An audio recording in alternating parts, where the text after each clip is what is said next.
साहित्य शिक्षा। आज हम ईपी थॉमसन के बारे में डिस्कस करने वाले हैं जो कि कल्चरल स्टडी से रिलेटेड है। ईपी थॉमसन की बर्थ 1924 में हुई और उनकी डेथ हुई 1993 में। चलो अब हम उनके बारे में जान लेते हैं कि उन्होंने क्या क्या करा है और हमारे लिए वो क्यों इम्पोर्टेंट है। सबसे पहले मैं बता देती हूँ कि जो ईपी थॉमसन थे उन्होंने इंग्लिश हिस्ट्री को अच्छे से डिफाइन करा है। इंग्लिश के हिस्ट्री ये कंसेप्ट है, उन्होंने बहुत अच्छे से उनको हमारे फ्रंट में लेके आए वो और उनको अच्छे से डिस्क्राइब करा है। सेकेंडली वो एक सोशलिस्ट भी थे, यानी कि सोशल जितने भी मूवमेंट होते थे जो भी, जैसे कि वर्किंग क्लास के खिलाफ हो गया या सोशली कोई भी और ऐसा मूवमेंट चल रहा है जिसमें कि अगर कोई लेबर क्लास या कोई स्ट्रगल क्लास है वो उन्होंने चलाया है, तो वो हर उस चीज में पार्टिसिपेट करते थे। और मैं बता देती हूँ कि पीस कैंपेनर का मतलब होता है कि जो शांति बनाए रखने के लिए कुछ रूल्स रेगुलेशन को चलाते हैं, कुछ कम्युनिटी बनाते हैं, वो उनके अंदर भी पार्टिसिपेट करते थे। अब देखो आगे, ये उनकी एक बहुत ही इंपॉर्टेंट बात है कि उन्होंने ना 2 राइटर की बायोग्राफीज को पब्लिश कराया था जब वो क्या थे, कम्युनिस्ट पार्टी के मेंबर थे। उस दौरान उन्होंने 2 मेन राइटर थे उनकी बायोग्राफी को पब्लिश करवाया। पहला था विलियम मॉरिस जो एक पोइट था, 18th सेंचुरी का आर्टिशियन था, नोवेलिस्ट था और सोशल एक्टिविस्ट था। इसके साथ साथ सेकंड बायोग्राफी थी विलियम ब्लैक की। विलियम ब्लैक अगर आप लिटरेचर के स्टूडेंट हो तो डेफिनेटली 100% आपने सुना होगा। ये एक रोमांटिक पोइट थे, उसके साथ साथ पोइट के साथ साथ ये एक आर्टिस्ट भी थे। रोमांटिक एज में की जो बिगनिंग है वो प्री रोमांटिक में ये आते थे और इन्होंने बहुत सारे जो चाइल्ड लेबर हो गई या वर्किंग क्लास या लेबरिंग क्लास है उनको, उनके सिचुएशन को दिखाया है through their art, through their works and poems. अब देखो, अब जो थॉमसन था उसका वर्क का जो मेन फोकस था वो किस चीज के, वो 2 चीजों के ऊपर ज्यादा था। एक तो लेबर क्लास या वर्किंग क्लास, और सेकंड जो उनका मेन फोकस था वो क्या था, सोशल हिस्ट्री, यानी कि जो हिस्ट्री अब तक छूट गई है या कहीं पर कोई ऐसी चीज है जो किसी क्लास के बारे में रह गई है, स्पेशली वर्किंग क्लास के बारे में, उसको लोगों के फ्रंट में लेकर आना और अच्छे से उसको एक्सप्लेन करना। ठीक है, वो इन्फ्लुएंस थे कार्ल मार्क्स से और एंटोनियो ग्रेम्स्की से। कार्ल मार्क्स और ग्रेम्स्की दोनों ही मार्क्सिस्ट राइटर हैं, दोनों ने ही मार्क्सिज्म के मेन फाउंडर माने जाते हैं, तो वो इनके साथ भी जुड़े हुए थे। अब इनके कुछ इंपॉर्टेंट बुक्स के बारे में जान लेते हैं। इनकी इंपॉर्टेंट बुक्स में है, ये इनका इंपॉर्टेंट इंट्रोडक्शन चल रहा है अभी, the making of English working class की। इंग्लिश वर्किंग क्लास को किसने बनाया 1963 में। ये मैग्नस ओपस यानी कि ब्रिलियंट वर्क माना जाता है पोस्ट हिस्ट्री का, इसको आगे अभी हम डिस्कस करेंगे। सेकंड है कस्टम इज कॉमन, यानी कि जो कल्चर या कस्टम है वो कॉमन होते हैं, 1980 में लिखा गया। थर्ड है विग्स एंड हंटर जो 1975 में लिखे गए। ठीक है, विग्स एंड हंटर जो 1975 में पब्लिश हुआ। विग्स ये एक पार्टी का नाम था। एंड फोर्थ है एलिन होमेस। एलिन होमेस इस वक्त के बारे में मैं आपको बता देती हूँ कि ये क्यों हमारे लिए इम्पोर्टेंट है और क्यों मैंने इसको यहाँ डेडिकेट करा है। एलिन जो होमेस था इसका फुल टाइटल है Edward Thomson and Rabindranath Tagore. अब रविंद्रनाथ टैगोर का नाम तो आप सबने सुना होगा, बट जो ये एडवर्ड थॉमसन थे ये ईपी थॉमसन के फादर थे। तो इनका जो रिलेशन था वो स्ट्रॉन्ग था किसके साथ, रविंद्रनाथ टैगोर के साथ। ये इनके इन्फ्लुएंसर थे और इन्होंने बहुत सारे जर्नल, डायरी रविंद्रनाथ टैगोर के ऊपर लिखी थी इनके फादर ने। अब जो थॉमसन थे उन्होंने क्या करा, उन्होंने अपने जो फादर थे उनकी जर्नल और डायरी को एक बुक में बाइंड करवाया और एक बुक का शेप दे दी उनको अपने तरीके से मॉडिफाई करवा के, और एक वर्क पब्लिश करवाया that is called alien homage. इसमें 2 मैन की जो डिस्कशन है या जो उनका अट्रैक्शन है एक दूसरे के साथ, उन चीजों को शो करा हुआ है। ब्रिटिश जो ईपी थॉमसन के फादर थे वो ब्रिटिश थे और जो हमारे रविंद्रनाथ टैगोर थे वो बंगाली थे। तो ये 1993 में इन्होंने अपनी डेथ से पहले पब्लिश कराया था। ठीक है, तो ये तो था ईपी थॉमसन का कुछ मेन इंट्रोडक्शन। अब हम आ जाते हैं इसके इम्पोर्टेंट वर्क पे जो कि हमारे पेपर के पॉइंट ऑफ व्यू से बहुत ज्यादा इम्पोर्टेंट है। चलो शुरू करते हैं। सबसे पहले फुल टाइटल है making of English working class, 1963 में पब्लिश हुआ था। ठीक है, इसको ब्रिटेन का ग्रेटेस्ट पोस्ट वार हिस्ट्री माना जाता है। ठीक है, ये पब्लिश करवाया था विक्टर गैलिन ने।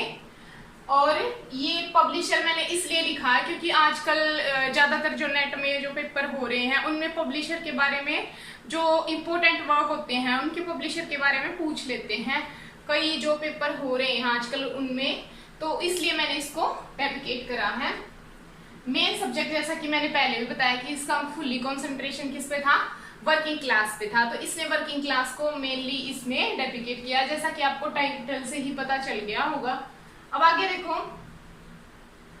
थॉमसन है वो डेडिकेट करता है पॉपुलर मूवमेंट को। अब देखो क्या करता है ये, जैकोबियन सोसाइटी से लेकर लंदन में जो अब सोसाइटी चल रही है उन सारी चीजों को रिप्रेजेंट करा है। अब ये 16th सेंचुरी से लेकर कह सकते हैं हम, मेनली जो डेडिकेशन था इसके इस वर्क में वो है 1780 से लेकर 1832 तक की इन्होंने पूरी जो वर्किंग क्लास की जो कंडीशन है वो पूरी की पूरी रिप्रेजेंट करी हुई है। अब देखो, अब इसमें ना ये कई जो वर्किंग क्लास था उसमें ये कई ऐसे मूवमेंट को, कई ऐसे रेवोल्यूशन को या एक्ट को इंक्लूड करता है जो इस वर्क को बहुत ही ज्यादा जबरदस्त बनाते हैं। चलो वन बाय वन करते हैं। सबसे पहला था इंडस्ट्रियल रेवोल्यूशन। 1790 में इंडस्ट्रियल रेवोल्यूशन आया। उसमें क्या हुआ कि जो इंडस्ट्रीज है वो स्थापित हो गई थी और जो वर्किंग क्लास थी वो सारे इंडस्ट्रीज में शिफ्ट हो रहे थे, अपने होममेड चीजों को या जो हैंडमेड थिंग्स थी, अपना हैंडमेड कारोबार था उसको पीछे छोड़ दिया जा रहा था और वो किसकी तरफ बढ़ रहे थे, इंडस्ट्रीज की तरफ बढ़ रहे थे। अब जब वो इंडस्ट्रीज में जा रहे थे तो क्या हो रहा था कि उनको एक लेबर क्लास माना जा रहा था, यानी कि वो काम जो कर रहे थे ना उसके हिसाब से उनको पैसे नहीं दिए जा रहे थे, क्योंकि ये माना जा रहा था कि काम तो ऑलमोस्ट मशीनें ही कर रही थी। एक तो मशीनें आने से उनका जो हैंड का जो कारोबार है वो छूट गया, और दूसरा क्या हुआ कि अब जो वो जहाँ पे काम कर रहे हैं वो भी क्या हो गया है, वो भी बिल्कुल ही कम वेजेस उनको मिल रही है वहां से। तो जो वीवर्स थे, वीवर्स हो गए, या जो चरखा काटते थे या जो कॉटन का काम करते थे, उन सब के जो कारोबार थे वो छिन गए।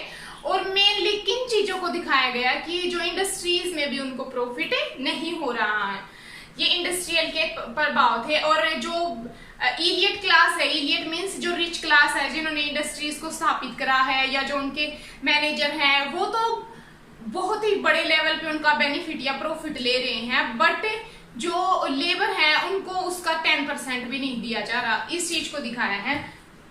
अब अगला है, इसमें फॉरेस्ट एक्ट को भी दिखाया गया। अब ये फॉरेस्ट एक्ट था क्या?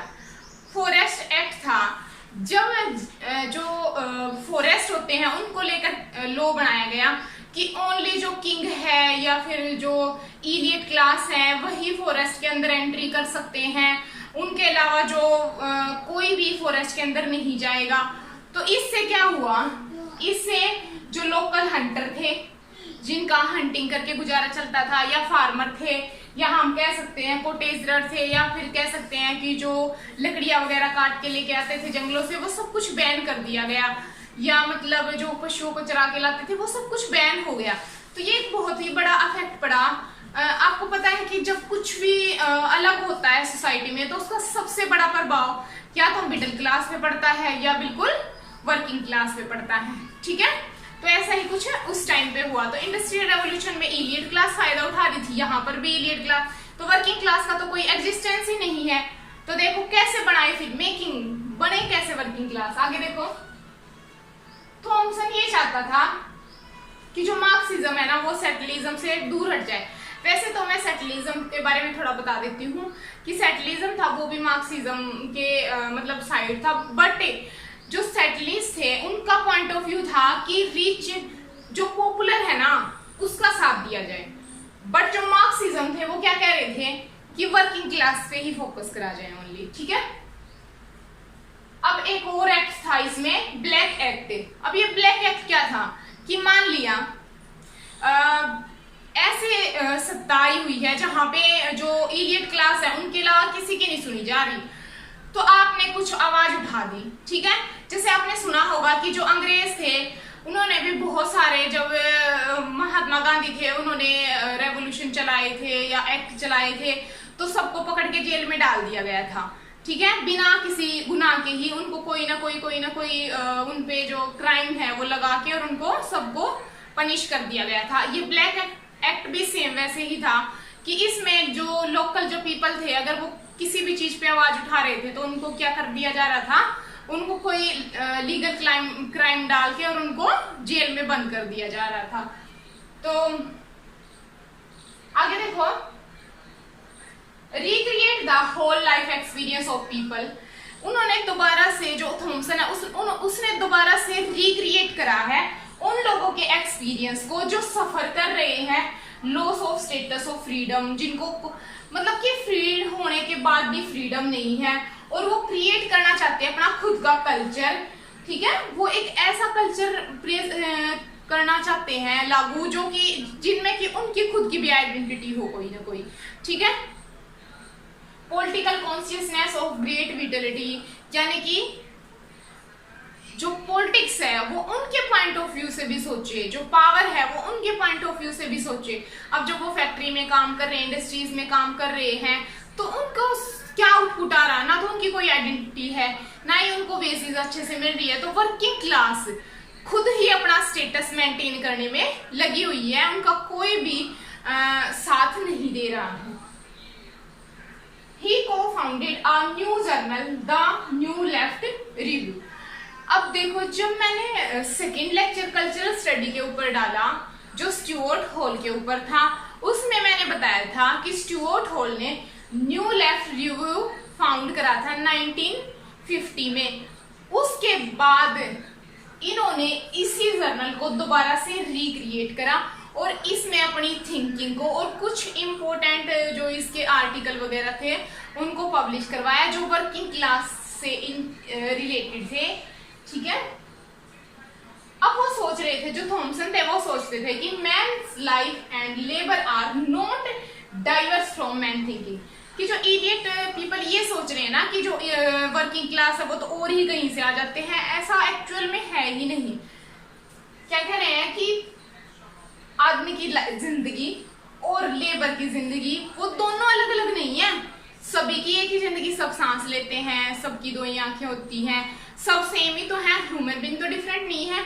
अब जो वर्किंग क्लास इतना ज्यादा काम कर रहे हैं और इलियट है जो आराम से बैठे हुए हैं, तो दोनों की जो ह्यूमैनिटी है वो अलग नहीं है, बट उसको ऐसा क्रिएट करा जा रहा है कि उसको वो डिफरेंट दिखे, ठीक है।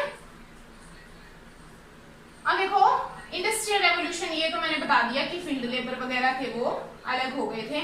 अब जो ग्रोथ है वर्किंग क्लास की वो मेन थी कि सोशल और कल्चरल लेवल पे ग्रोथ हो वर्किंग क्लास की, यही मेन टाइटल का मतलब है कि इंग्लिश वर्किंग क्लास में बने और उनकी एक अलग सी ग्रोथ हो और उनकी एक आइडेंटिटी हो, उनका भी एक कल्चर हो, उनकी भी एक पहचान बने। तो यही था हमारे थॉमसन और उसके एक वर्क के बारे में। अगर आपको इसमें से कुछ भी समझ में नहीं आया तो कमेंट बॉक्स में बताइएगा, हम आपकी क्वेरीज को सॉल्व करेंगे। और एक बार और मैं थोड़ा थोड़ा डिस्कस कर लेती हूँ। ईपी थॉमसन जो थे वो सोशल कल्चरल एक्टिविस्ट थे, उन्होंने एक इम्पोर्टेंट वर्क लिखा द वर्किंग क्लास, और उसमें उन्होंने वर्किंग क्लास के बारे में बताया, उन्होंने कुछ एक्ट के बारे में डिस्क्राइब करा अच्छे से। एक बार मैं साइड हो जाती हूँ, आप स्क्रीनशॉट भी ले लीजिए।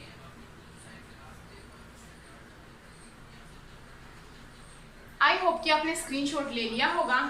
अब हमने ये दोनों टॉपिक अच्छे से डिस्कस कर लिए हैं, अगली वीडियो में मिलते हैं। तब तक के लिए अगर आपको वीडियो पसंद आई है तो लाइक करें, कमेंट, शेयर एंड सब्सक्राइब करें और जल्द ही मिलते हैं। Thank you friends, thank you.